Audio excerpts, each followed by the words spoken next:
Dando continuidade à nossa primeira aula de História dos Estados Unidos, sobre a independência dos Estados Unidos, vamos falar agora sobre o texto do Bernard Bailyn chamado Fontes e Tradições. Antes, é interessante nós percebermos que Bernard Bailyn é um historiador que se auto-intitula discípulo de Quentin Skinner. Quentin Skinner é um historiador britânico que tem como um método de pesquisa o contextualismo linguístico. A ideia principal desse conceito é entender que, através da linguagem escrita, é que se formula a circularidade das ideias e também a elaboração de vocabulários políticos e vocabulários linguísticos com os quais uma determinada geração, em um determinado momento, passa a criar as referências de mundo que vão estabelecer os significados com os quais as pessoas que participam desse debate irão compartilhar. Então, basicamente, é uma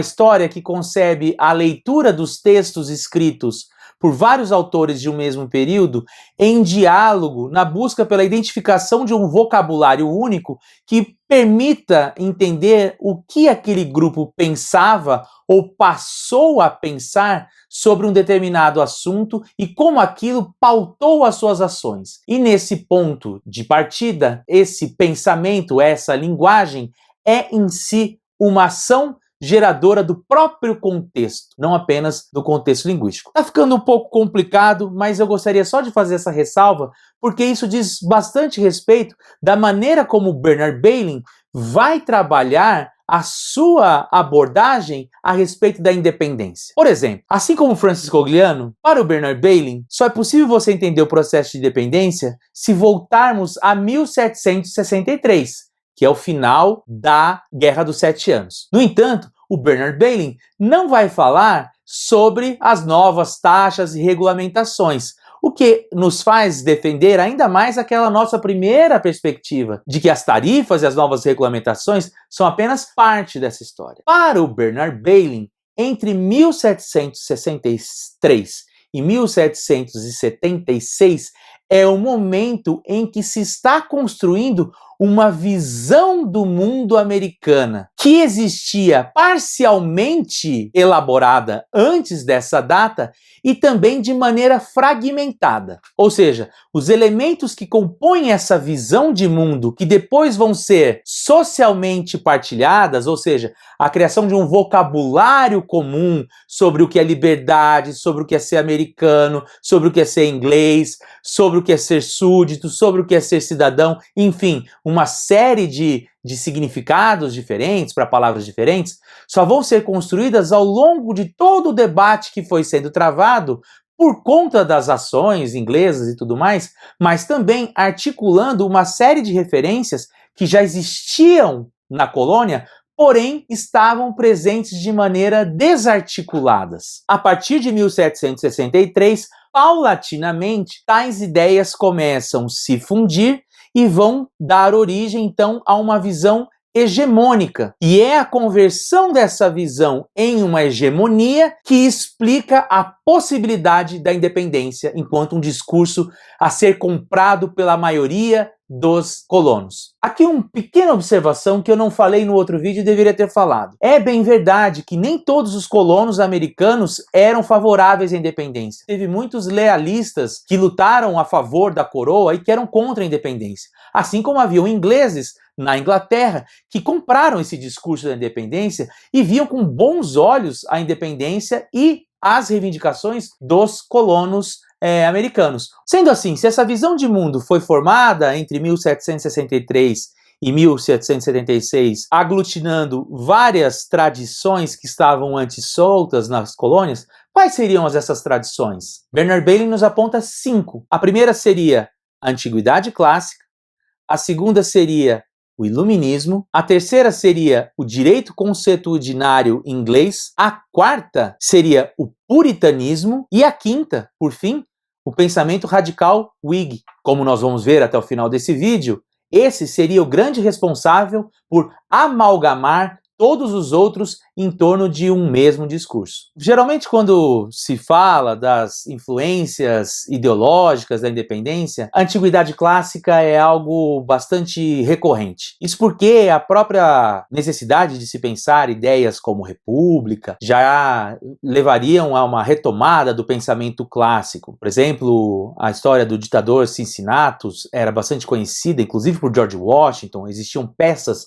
teatrais que encenavam a vida desse político romano. No entanto, para nossa surpresa, Bernard Bailyn, ao analisar os panfletos e os folhetos construídos ao longo desse processo de 1763 a 1776, vai falar que a influência da antiguidade ela é mais estética do que conceitual. O que eu quero dizer com isso? Eles citavam esses autores muito mais para dizer o que eles achavam de como deveria ser a república do que necessariamente tinham um conhecimento de fato. Era, como diz o autor, uma espécie de decoração de vitrine. E aí ele cita 3 exemplos. O primeiro é o Oxenbride Thatcher, que pensava que Platão era um revolucionário da liberdade, quando na verdade não. O segundo, Thomas Jefferson, que, segundo o próprio Bernard Bailyn, era, ao lado de Benjamin Franklin, as 2 mentes mais geniais dos pais fundadores. Jefferson era um leitor desses autores de fato e não via nada demais neles. Essa é uma questão interessante. Achavam que eram cheios de futilidades, de sofismas e até mesmo às vezes incompreensíveis. John Adams, por sua vez, ficou chocado quando descobriu que Platão via a República como uma sátira, sendo que havia citado Platão como um defensor do autogoverno e da igualdade. Dessa forma, a leitura que os colonos faziam dos antigos era altamente seletiva, que visava mais municiar os seus interesses reais do que efetivamente desenvolver uma ideia sobre eles. A visão da antiguidade para esses autores está basicamente limitada à experiência romana, das conquistas do Oriente até a queda da República. Faziam referências aos perigos que levaram à queda da República, ou aos seus momentos de glória. Afinal de contas, essa era uma discussão que estava em pauta, sobre o que colocar no lugar da monarquia. Falavam das virtudes morais e políticas da República, por exemplo, e diziam sobre um contraste entre uma época gloriosa de Roma, representado pela República, segundo a leitura deles, em relação ao que eles estavam atravessando a partir de 1763. Então, o passado era representado pela justiça, pela simplicidade, pelo patriotismo, pela liberdade, pela integridade, pelo respeito à liberdade, e ao comparar com o presente, entendiam que a ausência da república, ou melhor, a monarquia, representava o momento de tirania e não um momento de integridade e de respeito à liberdade, como era a república em Roma. John Dixon, em 1754, vai dizer que a Inglaterra é como a Roma de Salústio, fácil de ser comprada se houvesse ao menos um comprador. Os clássicos do mundo antigo estão em toda parte dos discursos da Revolução, mas são, mais uma vez, ilustrativos e não determinantes para a elaboração de um pensamento. Contribuíram mais com o vocabulário do que com a gramática do pensamento da Revolução, segundo o Bernard Bailyn. A segunda tradição, também geralmente bastante recorrida quando se fala sobre o processo de dependência, por conta das ideias de liberdade, é o pensamento ilustrado. Nesse ponto, é interessante que o Bernard Bailyn vai dividir o pensamento ilustrado, ou o iluminismo, em 2 categorias: o pensamento ilustrado conservador e o pensamento ilustrado liberal. Segundo ele, já a partir da década de 70, existe uma tentativa de reduzir a importância da influência do pensamento ilustrado nos discursos da independência para valorizar aspectos mais nacionais, mas que ela é evidente, que não pode ser descartada como uma das grandes tradições daquele momento. Isso também não quer dizer que os grandes ícones da Revolução Americana fossem grandes pensadores ilustrados e que tenham feito os grandes discursos ou grandes elaborações em torno das ideias que circulavam no arcabouço do iluminismo daquele período, ou que tenham sido os únicos a defenderem os direitos naturais ou a imporem limites para o antigo regime. No entanto, entre as principais influências destacam-se os nomes de Locke, Voltaire, Montesquieu e Beccaria, principalmente no campo do direito. De Locke viriam os direitos naturais, o contrato social e governamental. De Montesquieu, a liberdade britânica. De Voltaire, as opressões clericais e de Beccaria, a reforma da lei criminal. No entanto, a recorrência desses autores tinha uma função bastante específica, que era, ao recorrer a eles, utilizá-los como uma espécie de ferramenta de autoridade. Porém, isso não quer dizer que eles não tinham conhecimento sobre eles e que usavam a eles de maneira aleatória, como é no caso do exemplo da antiguidade. E o interessante é que a recorrência a esses autores se dava tanto por parte dos realistas, dos lealistas, aqueles que defendiam o poder britânico, como por parte dos colonos revolucionários que defendiam a independência. Para você ver como esse discurso, então, tinha mais uma função de autoridade do que uma função conceitual, uma vez que ele podia ser empregado por ambos lados. De todos os nomes iluministas, aquele que era mais citado e que mais referências tinha nos discursos dos revolucionários americanos foi John Locke. Seria de John Locke, por exemplo, que eles tirariam o pressuposto da defesa e da legitimidade de se levantar contra a tirania, de que quando um governo se torna tirano, você, o súdito, tem direito a se revoltar contra ele. Isso seria fundamental e amplamente discutido nos congressos continentais, por exemplo,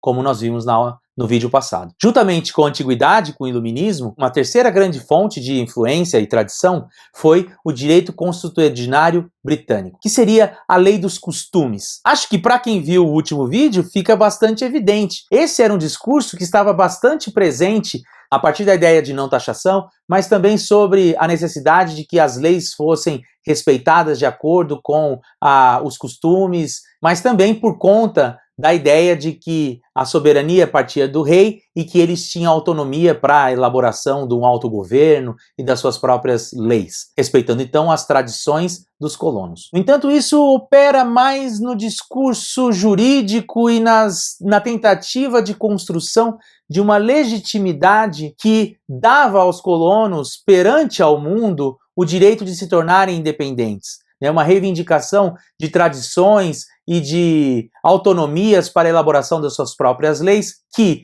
com as leis britânicas formais vindo para cima deles, estavam então impondo limites para as suas liberdades, o que daria então o direito à independência. Mas não foi também algo que se expandiu e se tornou popular. Não é algo que estava sendo discutido entre as pessoas. Um quarto elemento que teve essa capacidade maior foi, sem dúvida alguma, o puritanismo. E aí nós teremos que fazer uma pequena pausa no texto do Bernard Bailyn para explicar um movimento chamado o Grande Despertar do século XVIII. De certa maneira, o Grande Despertar do século XVIII, ele foi responsável por uma espécie de unificação no pensamento religioso das 13 colônias, ainda que bastante diversificado, com presença de várias religiões de origem protestante. Porém, a partir da pregação de um pastor chamado Jonathan Edwards, que um sentimento de despertar para a fé cristã vai se dar nas colônias americanas e que vai levar à produção não apenas de um pensamento religioso único, mas de valorização de hábitos nobres ingleses, como a vestimenta,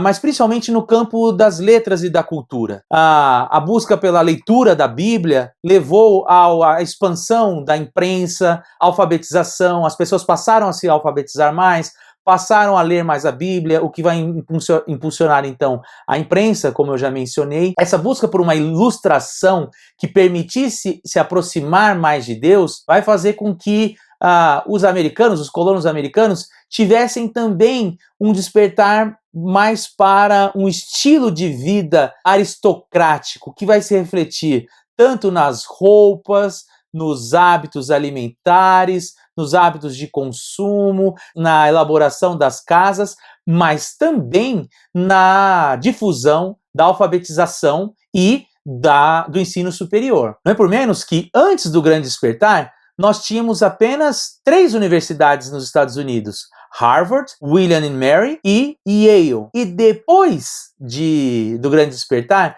nós vamos ver o surgimento de mais 6 universidades. No campo da imprensa, o número de jornais e publicações se expandiu cerca de 85% no mesmo período. O Grande Despertar é um fenômeno que vai de 1738 a 1750. Justamente por isso, voltamos ao texto do Bernard Bailyn para falar da quarta tradição, que é justamente o puritanismo. Segundo o autor vai falar, ela vai influenciar uma maneira de se entender o mundo, uma maneira de ler o mundo mais teológica. Vai ganhar espaço, então, junto às paróquias, às comunidades locais, e vão atribuir a certos eventos cotidianos uma origem cósmica. Então, a vontade divina para a independência, ou então a celebração de cultos em prol da libertação dos povos e assim por diante. Ou então a encarnação do mal por parte dos ingleses. Pensavam que a colonização da América era algo diretamente e elaborado por Deus, designados pela própria mão de Deus, e que a América do Norte tinha um lugar especial nos planos de Deus e que ainda não haviam sido revelados. E a independência aparecia então como uma grande confirmação desse plano divino. Guarde essa informação para as aulas futuras. Nós vamos voltar a falar sobre destino e Deus no imaginário norte-americano mais para frente. Dentre as tradições, o puritanismo tem o mesmo papel que a antiguidade, que o iluminismo, que o direito consuetudinário. São tradições que estão soltas, que são bastante importantes, mas que não foram aquelas responsáveis por amalgamar e converter tais tradições em uma única visão de mundo. Para o autor, quem será responsável por isso é justamente o pensamento Whig, o pensamento radical inglês, ou melhor, uma leitura americana dos radicais ingleses do século XVII. Segundo Bernard Bailyn, o que ligava essas linhas de pensamento disparatadas, o que dominava no conhecimento heterogêneo dos colonos e o moldava num todo coerente, era a influência de um outro grupo de escritores, um grupo cujo pensamento coincidia, em parte, com os daqueles já mencionados, mas que era, contudo, distinto em suas características essenciais e único em seu poder determinante. A origem do pensamento radical inglês está ligada aos escritores da Guerra Civil Inglesa de 1640 a 1660. Perceba então, com a frase que eu li, que o autor diz que esse discurso foi possível porque ele tinha pontos de contatos com os demais que possibilitavam trazê-los para um mesmo campo de atuação. Coisas que às vezes era impossível de ser feitas combinando os demais tradições. Por exemplo, o pensamento religioso com o iluminismo.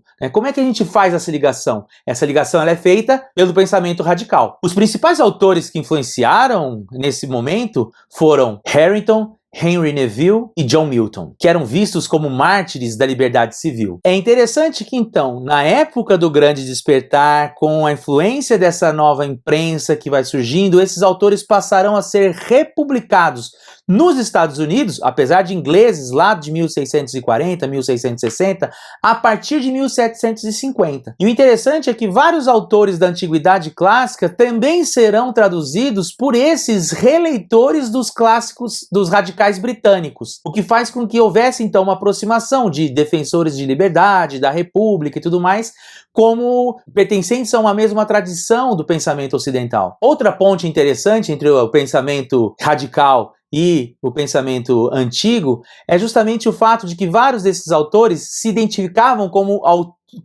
autores do passado. Por exemplo, as cartas de Catão, que eram escritas por ingleses, fazendo referência ao autor clássico, mas defendendo liberdades já dentro de uma tradição ocidental do século XVII. E é claro que os revolucionários americanos tinham consciência de que o pensamento radical Whig foi construído em oposição à coroa e reforçando valores republicanos. Então, a retomada deles também se dava nesse contexto de representar agora esse novo momento de ataque aos interesses da monarquia. E é dessa leitura de oposição à monarquia que vão surgir os argumentos específicos da Revolução Americana, segundo Bernard Bailyn, uma vez que foram esses autores que iniciaram os jovens americanos a ideia de liberdade civil. Então percebam que, falando em liberdade civil, direitos naturais, base contratual da sociedade, são todos temas que vão aparecer na literatura liberal, no iluminismo liberal, de John Locke, por exemplo. E aí, então, esse link com essa segunda tradição. Percebam como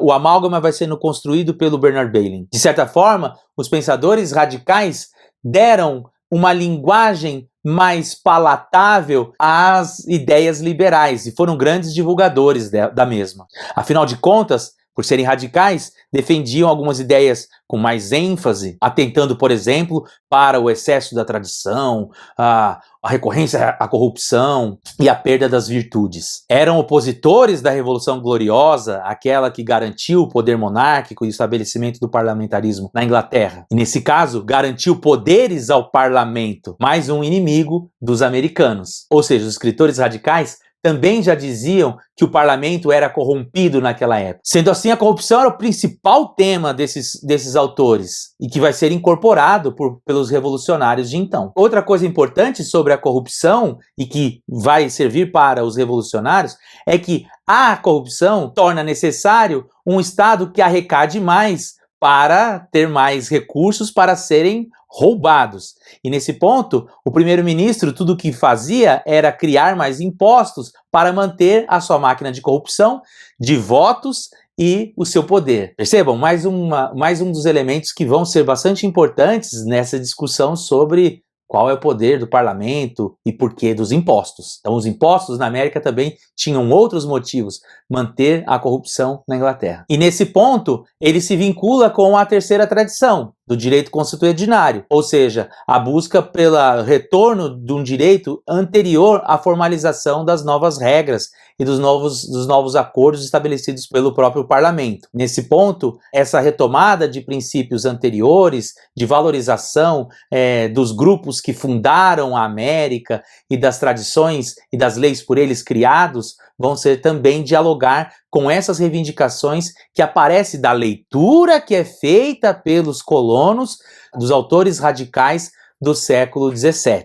É sempre bom deixar isso claro. Esses autores do século XVII estão sendo apropriados por sujeitos do século XVIII já para dar vazão a leituras que eles fazem de sua realidade. Ou seja, a necessidade de se criar novos sistemas de representação, a necessidade de criar novas formas de regulamentação, a necessidade de criar novas leis e tudo mais, novas formas de taxação, de imposto, iam contra as tradições do direito local. E aí, todos os direitos que os colonos tinham, de uma forma ou de outra, viriam sendo tolhidos por meio da configuração do modelo de governo estabelecido pela Revolução Gloriosa, da passagem da soberania do rei para o parlamento. E então a figura do parlamento ser assim tão odiosa. Por fim, essa leitura de mundo casava muito com a noção dicotômica e maniqueísta de bem, de mal, de Deus, de inferno, de influências malignas, como nós vimos inclusive lá no vídeo passado, sobre o Wilkes, que era um outro leitor dos autores radicais, e vão se fundindo também a essa visão mais cósmica de mundo que a influência puritanista forneceu. Sendo assim, no decorrer do século XVII e do século XVIII, esses autores vão ser relidos, apropriados, propagados, causando reações que vão fornecer as bases políticas para a oposição à Inglaterra, e que ficaria então consolidado em 1776. Como um grande catalisador de todas essas correntes e que possibilita a criação de um discurso hegemônico e que vai representar uma visão de mundo da independência, uma visão de mundo dos americanos e que fornece então substrato ideológico para a independência, a gente pode dizer que o discurso britânico vai fornecer uma força homogeneizadora do pensamento político e social revolucionário. E a partir dela, as outras 4 tradições puderam ser juntadas nessa única visão de mundo, conforme eu comentei. Bom, nossa aula fica por aqui. Espero que tenham gostado da primeira aula da disciplina de História dos Estados Unidos. Nos vemos na próxima semana para falarmos sobre a Constituição dos Estados Unidos. Até mais!